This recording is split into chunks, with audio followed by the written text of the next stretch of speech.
যুক্তরাষ্ট্রের দক্ষিণ ও পূর্বাঞ্চলে একটি শক্তিশালী শীতকালীন ঝড় আঘাত হানতে যাচ্ছে। এই ঝড়ে অন্তত 18 কোটি মানুষ প্রভাবিত হতে পারে বলে সতর্ক করেছে কর্তৃপক্ষ। ন্যাশনাল ওয়েদার সার্ভিস জানিয়েছে ভারী তুষারপাত ও বরফ বৃষ্টির আশঙ্কা রয়েছে।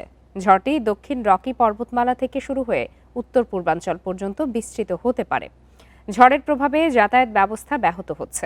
এরই মধ্যে বাতিল বা বিলম্বিত হয়েছে 800টিরও বেশি ফ্লাইট। শুক্রবার পর্যন্ত জরুরি অবস্থা ঘোষণা করা হয়েছে অন্তত 14টি অঙ্গরাজ্যে। টেক্সাস ও ওক্লাহোমার মতো রাজ্যগুলোতে সড়ক বরফে ঢেকে যাওয়ার আশঙ্কায় স্কুল বন্ধ রাখা হয়েছে। ঝড়ের প্রভাবে কিছু এলাকায় তাপমাত্রা -50 ডিগ্রি ফারেনহাইট পর্যন্ত নেমে যেতে পারে বলে আশঙ্কা করা হচ্ছে।